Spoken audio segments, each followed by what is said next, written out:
با سلام. میخوایم یه تریدی که بر اساس استراتژی بریک اوت زده شده اینجا ببینیم، ولی قبل از اون من استراتژی رو یه توضیح میدم و اینکه بر چه اساسی این ترید زده شده اینجا توضیح میدم و بعد ویدیو ترید رو هم میبینیم. همونطور که میبینید اینجا ما یه روند نزولی داریم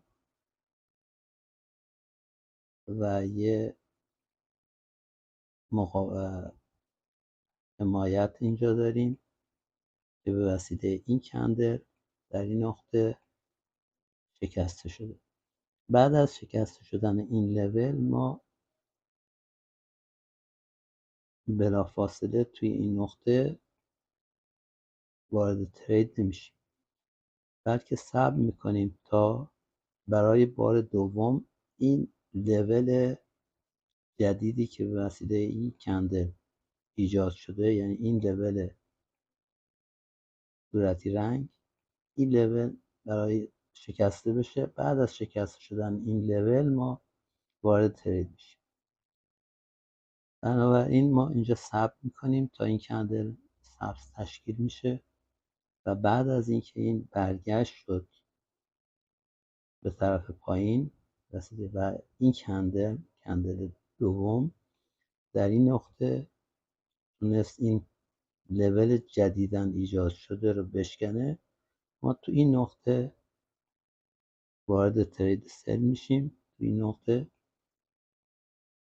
و ترید سل 1 دقیقه و همونجور که میبینید برای چند ثانیه باقی موندهش این رو به پایین رفت و این ترید صحیحی بود و سود شد.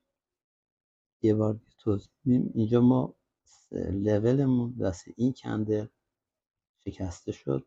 این کندل لولی که اینجا داشتیم روی این قسمت و ولی بعد از این شکسته شدن لول ترید نزدیم، صبر کردیم تا این لول جدیدن ایجاد شده، این لول صورتی رنگ شکسته بشه. وقتی این شکسته شد به وسیله این کندل ما در این قسمت وارد ترید سل میشیم. به محض اینکه شکسته شد بعد از 5 ثانیه مکس که روی این قسمت نشون میده کندل، ما اینجا وارد ترید فروش میشیم و همونجور که میبینید ترید صحیحی هست و برنده میشه. خب این توضیحاتی بود که لازم داشتم بدم درباره استراتژی و حالا ترید هم با هم میبینیم.